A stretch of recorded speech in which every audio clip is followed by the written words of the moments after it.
Back here for Whataburger Friday Night Stars as we are joined by a very special guest, Mr. Coach Kyle Story of the Frisco Independence Knights. And I've got to precede that a little bit better. The undefeated Independence Knights. Get it right, Give Coach Story the respect he deserves here with his program. They take down Heritage pretty emphatically across the way. And Coach Story, welcome to Whataburger Friday Night Stars, but an impressive showing again from your offense and your defense on the other side, not too shabby either. Well, thank you. I appreciate that. We felt like we were a little undisciplined tonight. We didn't quite have the focus that we really wanted to have coming into tonight, but we're able to get up 28-0 at halftime. So we were pleased with being able to put some points on the board, but we weren't able to get very many 3-and-outs defensively, and we were a little sloppy and didn't line up correctly a few times. Got some things that we got to get corrected before we look to next week at Lone Star. Yeah, it's a big matchup coming up on Thursday night next week, and we'll get to that here in just a moment. But Braylon Braxton, again, quarterback for you guys, has just been stout this year and once again puts up big numbers. What have you seen from his improvement from last year to this year that's kind of impressed you about your QB back behind center? Well, he's just had a great off-season spring and track season last spring. He's improved himself as an athlete. He's faster and stronger this year than what he was last year. He's grown probably 2 to 3 inches since his sophomore year last year. A lot of people came to our inter-squad scrimmage and said, "Who's your new quarterback?" They didn't know who he was because he'd grown some and was faster. Done much better job this spring or back during spring ball throwing the football and anticipating receivers coming in and out of their breaks and not waiting to see him get open as he did at times as a sophomore. So he's developed in so many areas. He's just been a big-time playmaker on offense and developing into a leader as well for the whole team. So been really proud of Braylon and the improvement that we've seen through him. Now, obviously, Braylon can provide a running game for you with his legs, but you graduated a star running back.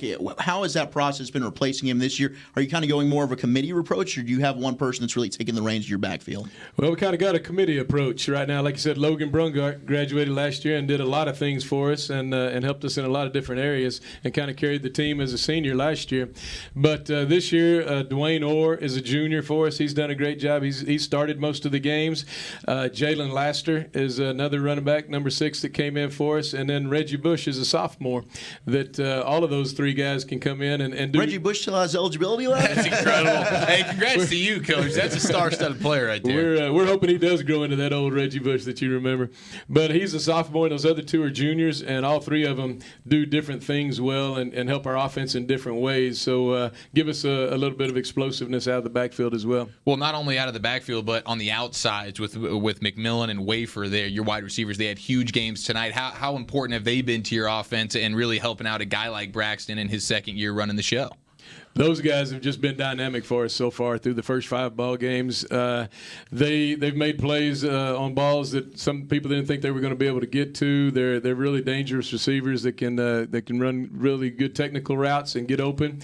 And then Elijah Arroyo is another one. They're all big physical type receivers that can run. They've got speed as well. So all 3 of those guys are threats for us down the field. And then they also do a great job of running the underneath routes to keep the chains moving for us as well.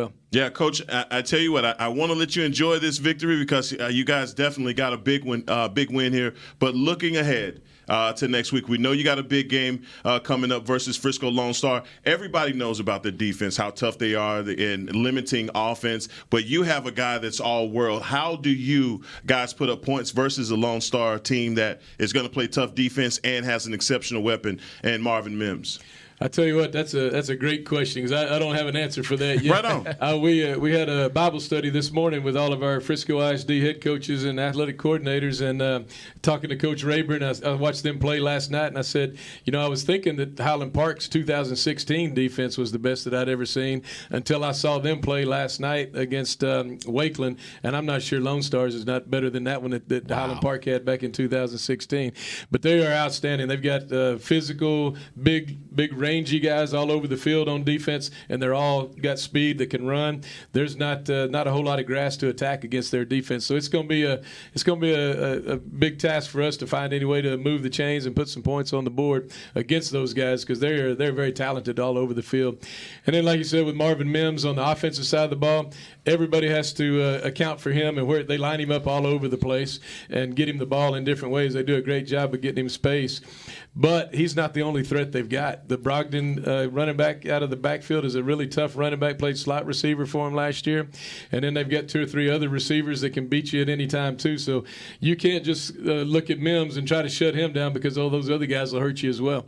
Well, and with an undefeated record to your total so far, lots of confidence with your squad going into such a marquee matchup like that. How much is that going to help you guys throughout a week of practice, knowing, hey, this is the chance to prove ourselves in district play, but not only district play, but really throughout the entire state?